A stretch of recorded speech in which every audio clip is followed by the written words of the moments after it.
NYC airport. Nora Smith walked off the plane, holding her daughter's hand. Cherry Smith looked up, tugging gently on Nora's hand. "Mommy," she asked in her sweet, childish voice, "are we back in the country to find my daddy?" Nora looked down at her daughter's delicate, innocent face. A wave of complicated emotions washed over her before she answered softly, "No, you don't have a father." Cherry sighed like a little adult. "I'm not a 3-year-old anymore. I'm not falling for that. If I don't have a dad, I couldn't have just popped out of a rock, right?" Seeing Nora's silence, she mumbled uncertainly, "If we're not looking for Daddy, then are we looking for my brother?" Just then, a scene at the exit caught Cherry's eye. A butler in a crisp suit was standing there, holding a sign with the name Nora Smith, written in bold black letters. Standing in front of him was Ian Garcia, his face a mask of impatience. The disgust in his voice was palpable. "When is that fat pig finally getting out here?" An image of Nora involuntarily formed in his mind. They say you gain 20 pounds with every pregnancy, he thought.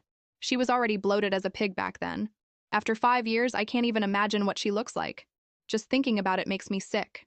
The butler behind him heard this and gently advised, "The old master specifically requested that even if the engagement is being broken, we shouldn't make things too ugly." Ian scoffed. He was about to retort when a slender figure approaching caught his eye. He glanced over casually, then froze. The woman walking toward them was tall and slim. Sunlight streamed through the airport's glass walls, highlighting the sharp, exquisite lines of her face. She was so stunningly beautiful he couldn't look away. Ian stared, his throat suddenly dry. He was completely speechless. Cherry looked at him and asked with childlike innocence, "Mister, are you here to pick us up?" Her last words snapped Ian back to reality. He quickly grabbed the sign from the butler and tossed it behind him. "Of course not," he interrupted. "Little girl, I have nothing to do with the person on that sign." Nora hadn't given him a single glance the entire time. A flicker of coldness passed through her almond-shaped eyes. Some people never change. Suddenly, memories from the past came flooding back. When she'd gotten pregnant under mysterious circumstances, people whispered behind her back, "Her belly is already showing, and she's still making justifications about not sleeping with some random guy." The poor Garcia family, getting engaged to someone like her. She was already fat and ugly, and her family isn't even that great. Marrying into the Garcia family was the luckiest thing that could ever happen to her. Now she's pregnant before marriage? They're definitely going to break the engagement. Her fiancé, Ian Garcia, had worn his disgust openly, desperate to use this as an excuse to call things off. "Just looking at her pig face makes me want to puke. And now she's pregnant with some other guy's bastard? Why should I have to clean up her mess? Why won't Grandpa let me break it off?" And her own father had just stood there, nodding and bowing obsequiously. "Don't you worry, Mr. Garcia," he'd promised. "As soon as she gives birth, I'll get rid of the baby immediately. It won't cause you any trouble." Later, she was locked in a small, damp storage room, where darkness and loneliness wrapped around her like vines. But every time she felt the gentle kicks of the life inside her, she found the strength to go on, whispering to herself over and over, "It's okay, baby. Mommy will love you." But who could have known? After she'd fought with all her might to deliver fraternal twins, a boy and a girl, her father took advantage of her weakness to snatch her newborn son and abandon him. If her aunt hadn't arrived in time to take her and her daughter abroad, she might not have survived. She had returned this time under the pretense of finalizing the engagement termination that the Garcia family had dragged out for 5 years. Her real reason, however, was to find her lost child. As her thoughts swirled, her phone rang. The word "father" on the screen was a painful sight. Nora answered. Her father's angry roar immediately filled her ear. "Nora, if you want to break the engagement, then get your ass back here and sign the papers. Stop wasting time and getting in the way of your sister and Mr. Garcia." Nora's knuckles turned white as she gripped the phone. "I'm on my way," she said flatly, then hung up. After hanging up, Nora was about to leave when Ian flashed a smile and called out, "Excuse me, miss, can I ask your name?" He looked like a peacock showing off its feathers. Beside her, Cherry let out 2 soft, tisk sounds. "Mister, I feel so sorry for you. You're so young, but your eyes are already going bad." Ian was taken aback by the child's bluntness, pointing to his own nose in disbelief. Before he could recover, Nora took Cherry's hand and started walking away. "Let's get you back to the hotel to rest." Ian took a few steps after them, unwilling to give up. "Miss, wait! Can I get your number?" He was held back firmly by the butler. "Mr. Garcia, we have business to attend to. Please don't forget the old master's instructions." Ian could only watch as her graceful figure disappeared into the distance. He pouted and muttered, "If that fat slob was even half as beautiful as her, what a waste of my time." Hearing this, Cherry whipped her head around, her little brow furrowed. She grumbled in his direction. What's he talking about? My mommy's not fat at all. After getting Cherry settled, Nora changed into a simple dress and went to the Smith family home. As she approached the front door, the sounds of a lively party hit her. The bustling crowd reminded her that today was her sister Angela's birthday. No wonder they'd specifically summoned her. Angela was her half-sister and had loved taking her things since they were kids. Seeing that no one was paying her any attention, Nora found a quiet sofa in the corner and sat down. But just as she sat, the sharp sound of a slap cut through the noise. Nora looked up to see a group of well-dressed young people surrounding a girl on the floor. The girl in the lead had a haughty look on her face. Another girl behind her held up a bottle of chili water, her tone dripping with malice. Did you just say that fat pig Nora's features aren't actually that bad? I think there's something wrong with your eyes. Should I help you fix them? Before she finished speaking, she splashed the chili water at the girl on the ground. A piercing scream tore through the air, sharp enough to make your skin crawl. The bully continued to berate her. Lily, that ugly pig Nora's face is a mess. She can't even compare to one of Angela's toes. How could you possibly think she looks good? The burning pain made Lily curl into a ball, crying and begging, Please, just let me go. Just then, Angela slowly pulled something from her purse. Don't be in such a hurry. Let's do this the civilized way. How about a bet? She held up a photograph and waved it in front of Lily. This is a picture of Nora.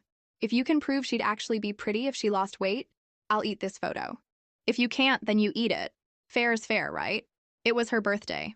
Everyone was congratulating her and cursing that fat pig Nora, yet this sweet little Lily had the nerve to say Nora's features weren't ugly.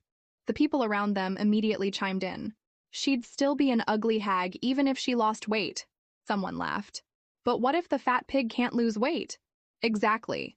And you, Lily, have no way to prove it. So are you going to eat it yourself, or should we help you? After speaking, Angela held the photo in front of Lily's face. Cheers and chants erupted from the crowd. Eat the photo! Eat the photo! Angela just wanted to see if Lily would still stand by Nora after all this trouble. However, just as Angela was about to force the photo into Lily's mouth, a slender, pale hand reached out and snatched it away. Nora casually crumpled the photo into a ball. With her other hand, she swiftly grabbed a fistful of Angela's hair.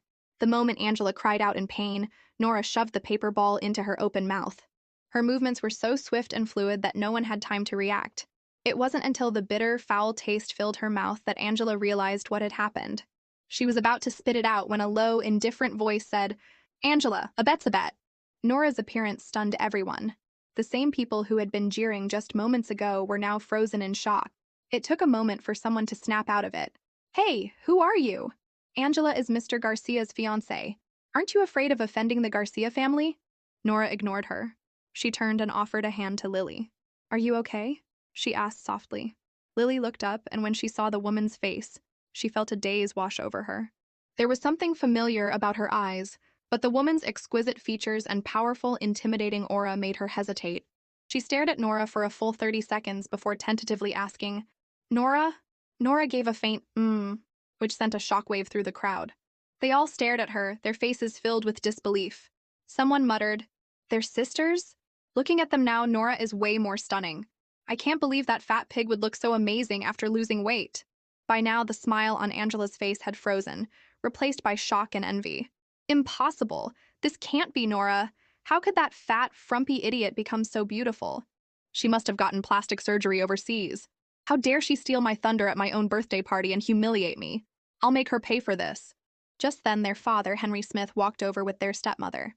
When he saw Nora, he was visibly stunned. A calculating glint quickly flashed in his eyes. I never thought she'd be this beautiful after losing weight. Her whole demeanor has changed. Maybe we can marry her off to another prominent family and bring more benefits to the Smiths. Seeing him, Angela burst into tears and threw herself into Henry's arms. Sis, I know you're upset that Ian broke off the engagement, but you can just keep hitting me if it makes you feel better. His daughter's crying brought Henry back to his senses. His face darkened instantly. He turned to Nora and roared, Ian broke the engagement because you were shameless and got pregnant before marriage. It's your own fault. What does it have to do with your sister? With that, he raised his hand to slap Nora. Nora was about to dodge when her stepmother stepped forward and stopped him. So many people are watching. Don't forget why we're here. Henry suppressed his anger and threw out a cold command. Follow me upstairs. In the second-floor study, the four of them sat facing each other. Nora leaned back on the sofa, her eyelids slightly lowered. Her long lashes cast a shadow on her cheeks, making her look completely aloof. But only those who knew her would realize she was just sleepy from not getting enough rest the night before. Henry didn't care about her attitude. He got straight to the point. The Garcias have agreed to break the engagement, and your sister is going to marry into their family. Since today is your sister's birthday, you should give her the company your mother left you as a wedding gift. Think of it as a birthday present. Hearing this, Angela eagerly jumped in, her tone dripping with a smug, charitable air. That's right, sis. You got pregnant out of wedlock and disgraced the Smith family. Not to mention you've made the Garcias a laughingstock for years. Giving me the company as part of my dowry is the least you can do to make up for it. Henry then tossed a file onto the coffee table in front of Nora, demanding she sign the transfer agreement. Nora's eyes blazed with an icy fury. For 5 years, it was the Smith family who had desperately clung to the Garcias, refusing to let go, while she was the one who had insisted on breaking the engagement. And now, somehow, it was all her fault. Not only that, but the house they were living in, the assets under the family name, they all belonged to her biological mother. They had occupied them for years, and now they wanted to take the last piece of her mother's legacy? Their greed was disgusting. At that thought, Nora said 2 simple words. No way. Angela shot back. Nora, what do you mean? Are you still hung up on Ian? You don't want to break the engagement? Nora glanced out the window, thinking that her daughter, Cherry, should be waking up soon.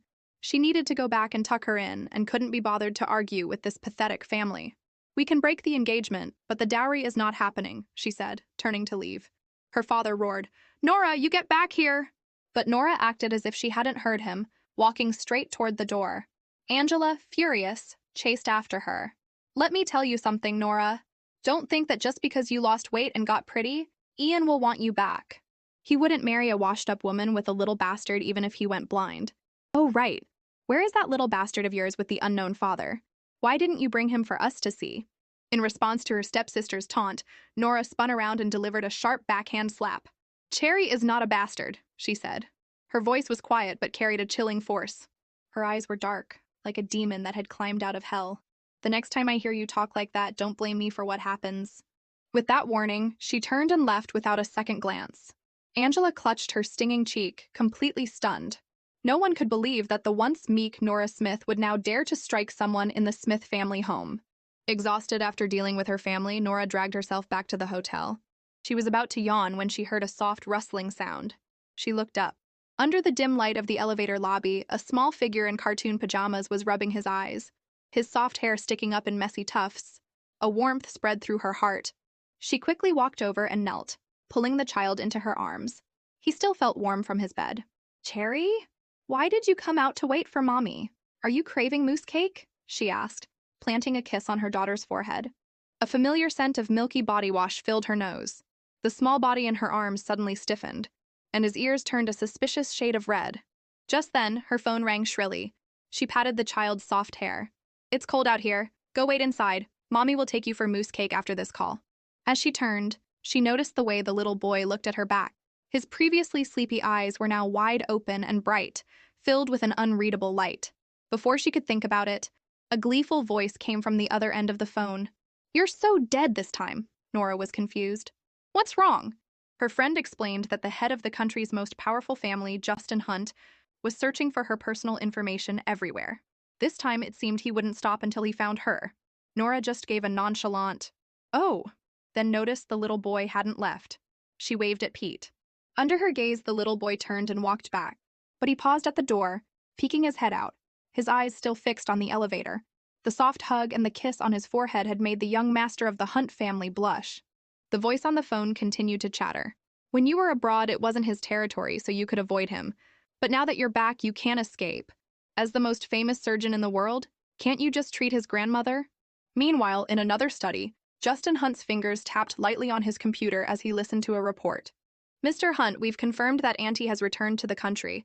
According to our informant, we just bought a photo of her at a high price. We'll send it to you as soon as we get it. Just then, a small figure came running in, tugging on his pant leg. I want mousse cake! Justin took off his glasses with one hand and glanced at his son, Pete.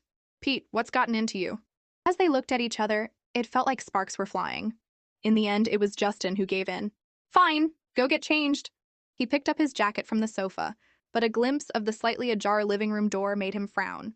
He turned to a screen on the wall and commanded in a low voice, I want the surveillance footage of this floor, within 30 minutes. On the other end of the phone, Nora was so sleepy she was tearing up, but she still had to listen to her friend gush. I heard Justin Hunt is incredibly generous and a total dreamboat. Who knows? Maybe you two could have an epic romance. Nora just brushed it off, saying she wasn't cut out for that kind of beauty. Gotta go, I promised Cherry I'd take her for moose cake. She had barely finished speaking when she felt an overwhelming presence envelop her. A large, well-defined hand suddenly slammed against the doorframe next to her, casting her in shadow. Nora whipped her head around and found herself looking into a pair of bottomless dark eyes.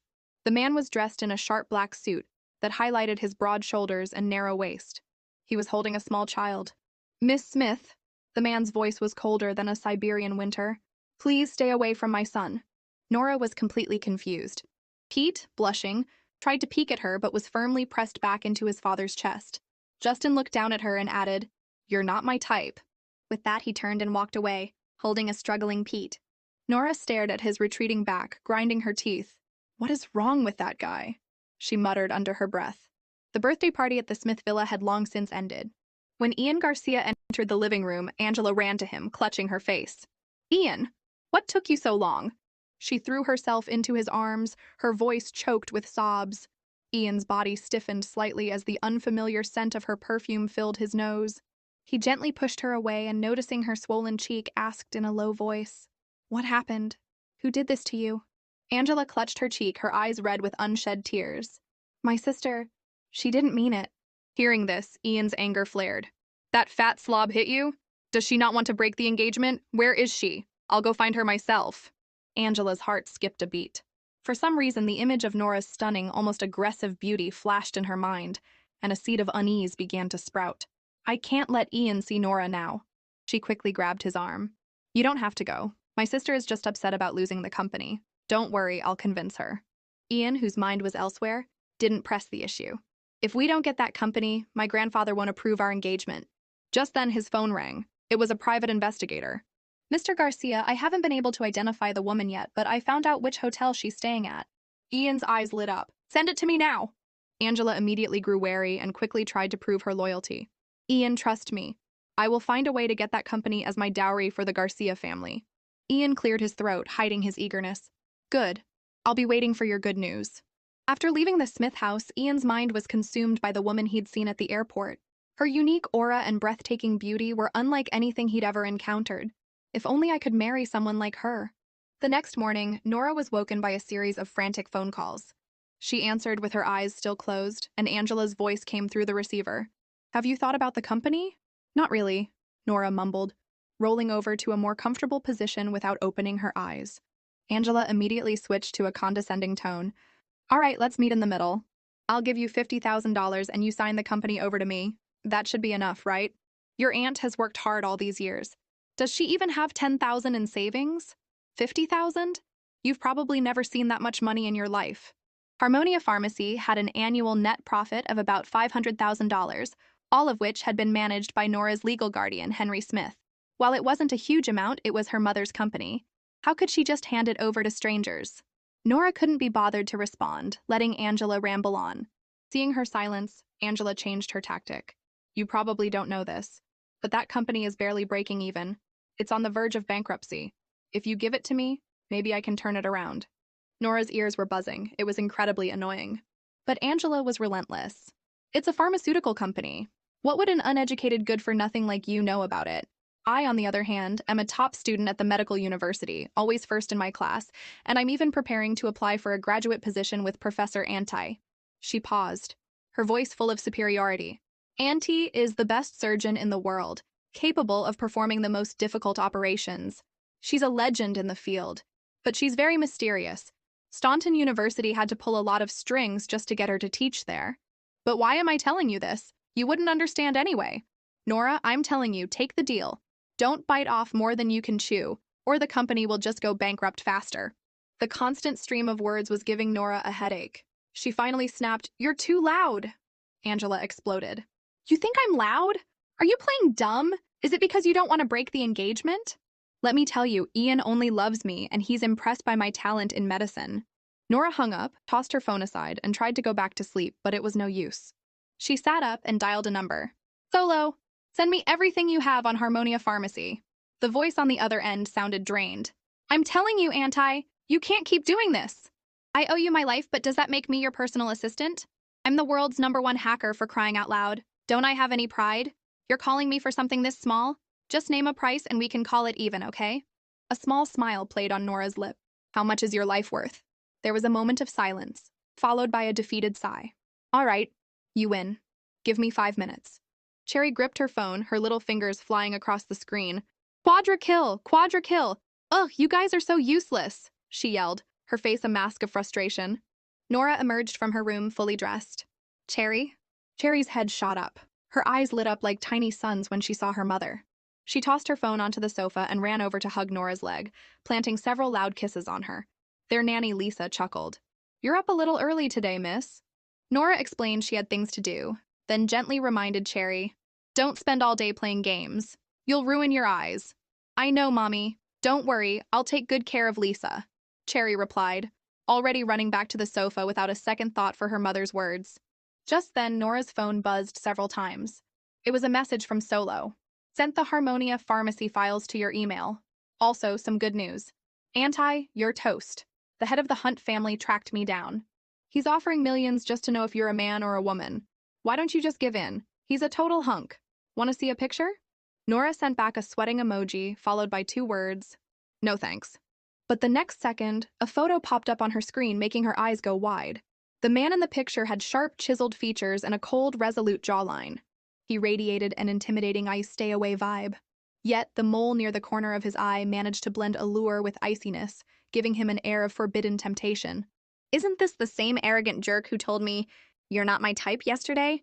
Nora frowned, then let out a small scoff as she typed, help me pass on a message to him. In the presidential suite next door, Justin Hunt was leaning back on the sofa. His special assistant Lawrence was reporting softly, Mr. Hunt, we've received a message from Dr. Ante, relayed by Solo. Justin looked up coldly. What is it? Lawrence cleared his throat, adjusted his glasses, and read the message verbatim. Dr. Ante asks, Mr. Hunt, you're in such a rush to find me. Do you need brain surgery? The temperature in the room instantly dropped to freezing. Lawrence instinctively shrank back. After a long moment, Justin forced 2 words through his teeth. The photo. He had to see what this infuriating woman looked like. Meanwhile, Nora was getting ready to leave. She turned back to remind Cherry, there's a very difficult person living next door. Try not to go out unless you have to. Cherry's eyes widened with interest. Mommy? Is he a monster? Thinking of Justin's arrogant demeanor, the usually quiet Nora slowly nodded. Yes. And this monster is as pretty as a girl, with a mole near his eye, but his brain seems a little scrambled. Cherry waved her hand dismissively. Then I'm definitely staying in. I don't play with dummies, Nora chuckled. As she closed the door, she thought to herself, Justin Hunt is still trying to find Ante. Now that we're living so close, it's best to stay away. Just as she was thinking this, she heard the door behind her open. She spun around and froze. Justin Hunt was standing there, followed by his assistant and bodyguards, apparently on his way out. How long was he standing there? Did he hear everything? She gave an awkward cough and said in a breezy tone, Mr. Hunt, I was just joking with my daughter. I didn't mean anything by it, of course. Lawrence's mouth twitched. Could her tone be any more insincere? What kind of monster has a mole by its eye? That monster wouldn't happen to be named Hunt, would it? At that moment, the elevator doors opened. Nora quickly slipped past the man. Justin's face was unreadable, but he gave her a deep look before stepping into the elevator. Though he hadn't said a word, that single glance from him had felt like a dagger. He really is trouble, she thought. I need to get away from him, fast. Inside the elevator, Justin noticed for the first time how incredibly fair the woman's skin was. She looked sweet, but that sharp, backhanded way of insulting people, why did it feel so familiar? Downstairs at the first hotel, Ian Garcia sat on a sofa, his eyes glued to the elevators. The Hunt family's hotel was notoriously strict, and the front desk had refused to sell him guest information. His only option was to wait here since early morning. His patience paid off. The elevator doors opened and Nora walked out quickly, clearly eager to get away from Justin. Seeing her graceful figure approach, Ian quickly stood up and tried to look suave as he blocked her path. Well, hello there. Fancy meeting you again. Nora looked exasperated. The engagement was off. Why did this guy keep showing up in front of her? Ian, completely oblivious to her annoyance, smiled even more eagerly. It must be fate. You have to tell me your name this time. Nora wanted to ignore him, but then she remembered he was in the delivery room when she gave birth. Maybe she could get some information about her other baby from him. So she told him her name was Angela, using her mother's name. Ian's eyes lit up. Well, Angela, do you have a moment? Since fate brought us together, why don't we grab a coffee at the cafe next door? Nora gave a non-committal nod. As Ian eagerly led the way, he suddenly asked, "Where's your little sister?" Nora looked at him, confused. "What sister?" "The little girl you were with yesterday. You look like you're barely 20. You can't possibly have a daughter that old, right?" Nora couldn't be bothered to explain and just brushed it off. But from a distance, Justin Hunt's gaze turned ice cold. His assistant, Lawrence, was fanning the flames. "Mr. Hunt, this woman is unbelievable. It's bad enough she's trying to use your son to get to you, but now she's playing the field. And she lied to this guy, calling her own daughter her sister. She didn't even put that much effort into lying to you." A nearby bodyguard looked confused. "Is that something to compare?" Justin's expression darkened, and the entire lobby seemed to drop a few degrees. "Find out everything you can about her," he ordered before turning to leave.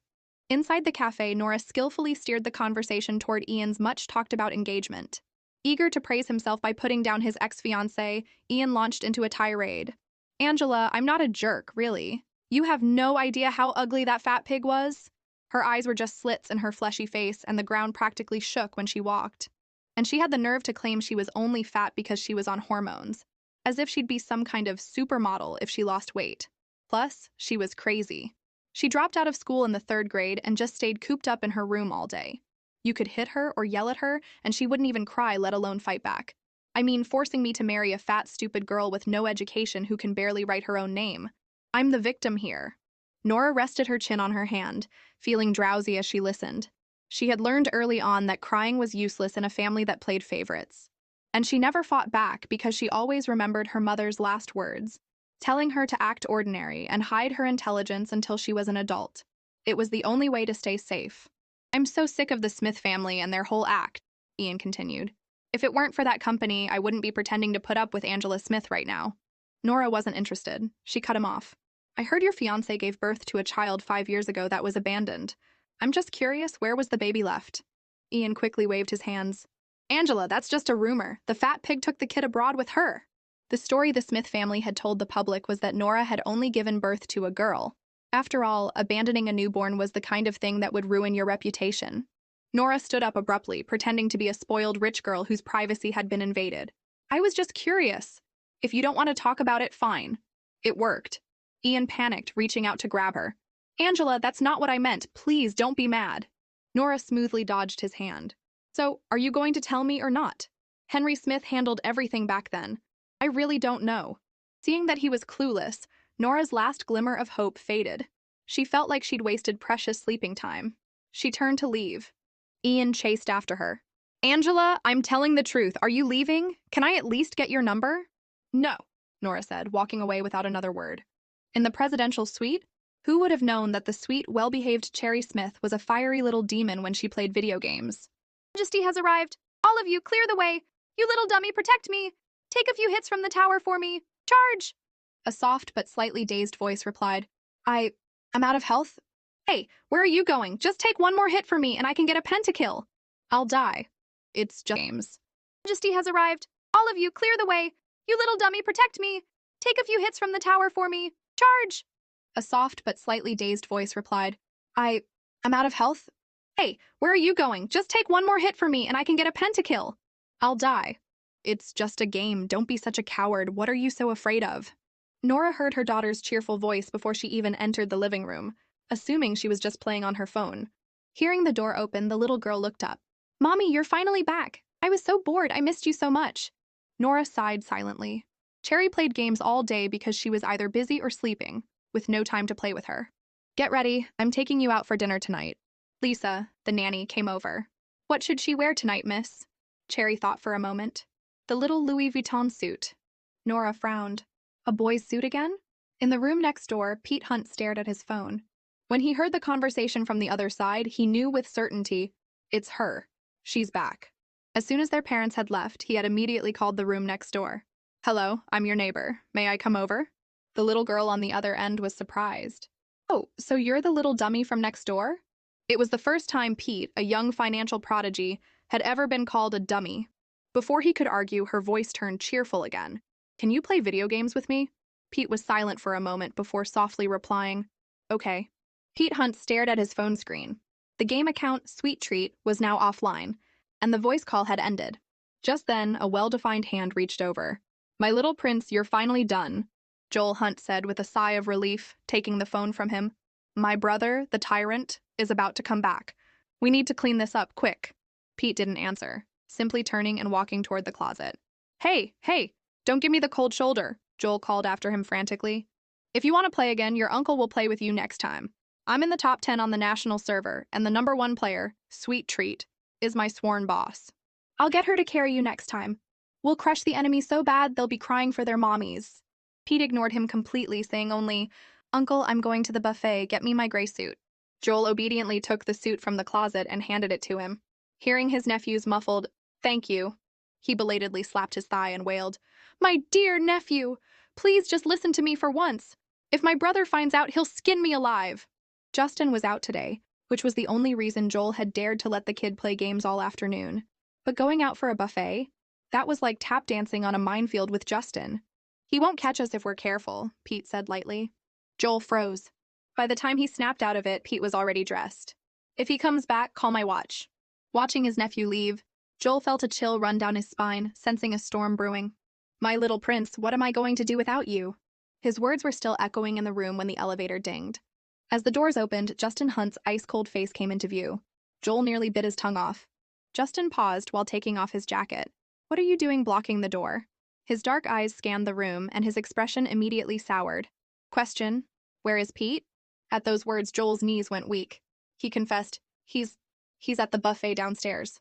The tyrant immediately spun around and left.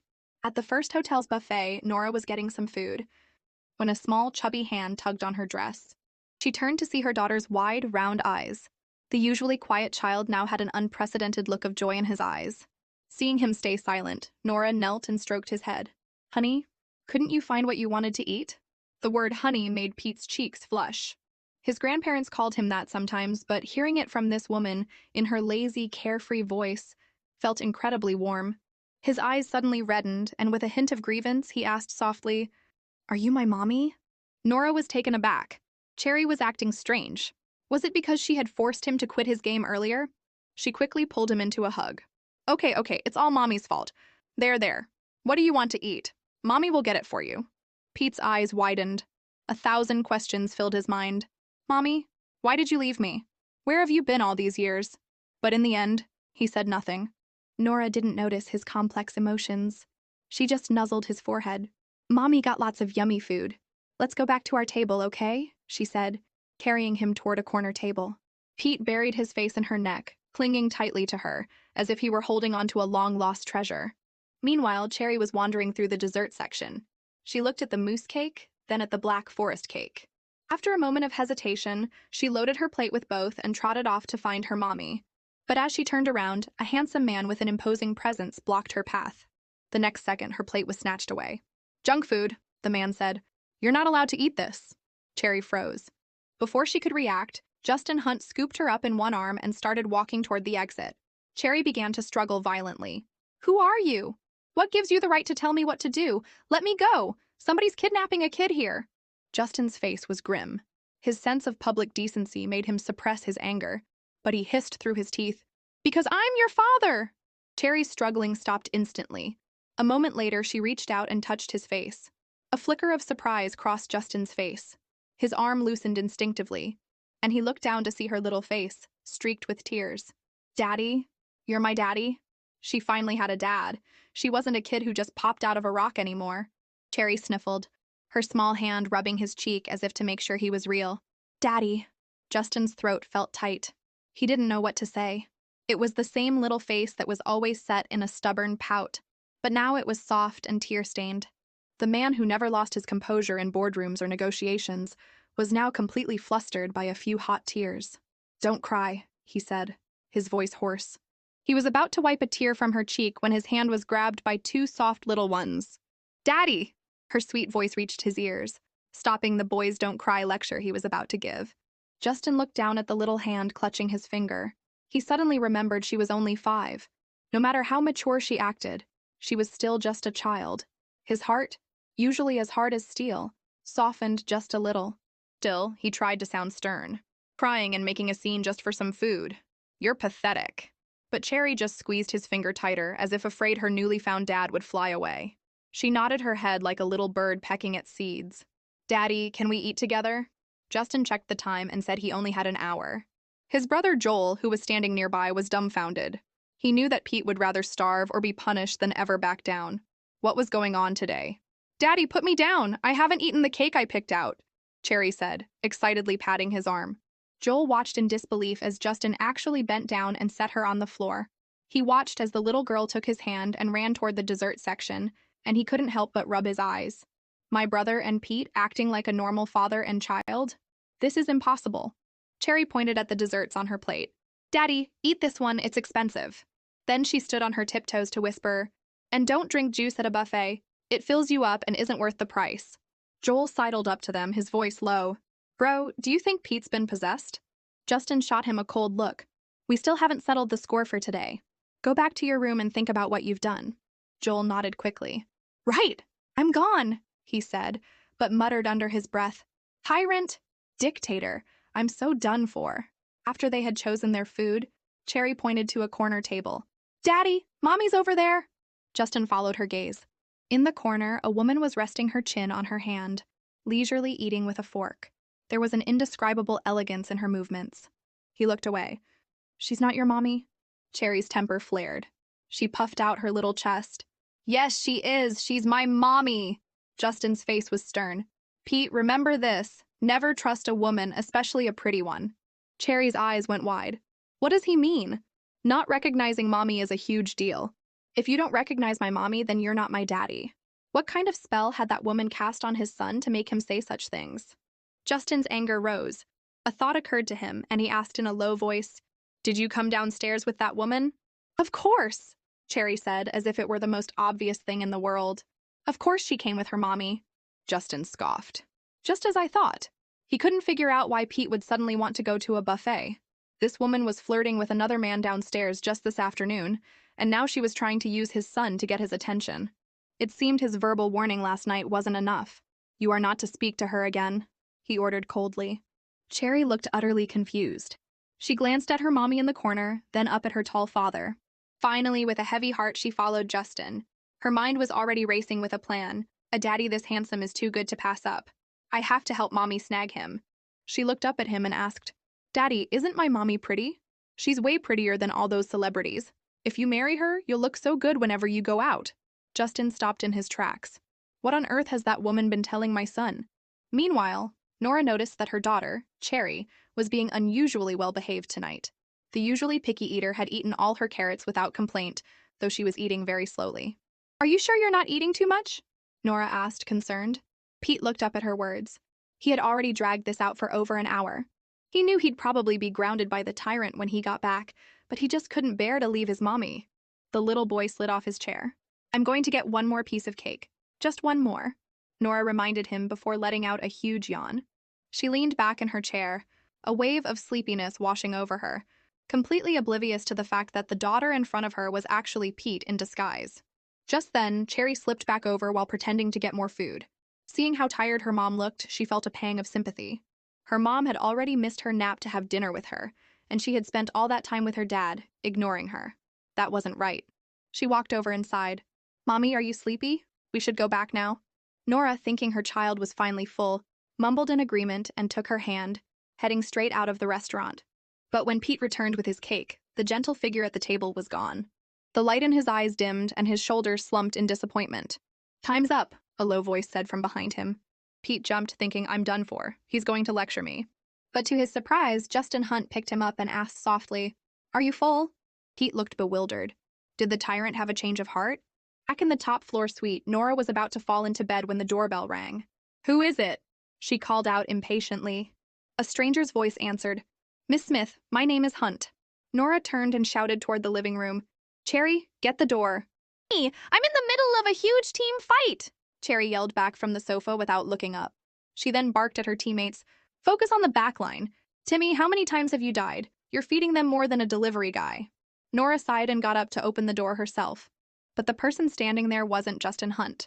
It was a young man leaning against the wall playing a game on his phone. When the door opened, the man quickly spoke into his phone. "Boss, I'm dead anyway. This round is all up to you."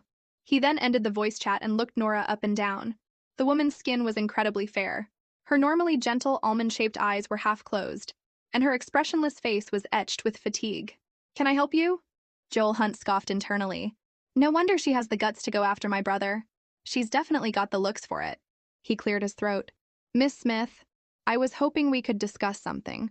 Would you be willing to move to a suite on a lower floor and give up this presidential suite?" Nora raised an eyebrow. "Why?" Joel held out a credit card. "Just a friendly reminder, this hotel is owned by the Hunts. Technically, if the hotel cancels your reservation without cause, we have to pay you double. There's $100,000 on this card." Nora stared at the card, her mouth twitching slightly. "Do I look like I need money?" she wondered. "Why does everyone try to buy me off?" Seeing that she wasn't taking the card, Joel's tone hardened. "If you don't agree, I'll have to ask security to escort you out. I'm sure you don't want to make a scene, Miss Smith." At his threat, Nora's eyes turned cold. But Joel didn't back down. "Miss Smith, you've tried to seduce my brother time and time again. I'm only doing this because I see you have a child to take care of.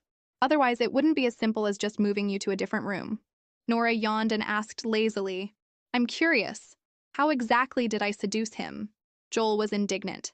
"You spent a fortune to stay in the room next to his. It's obvious you're trying to get close to him.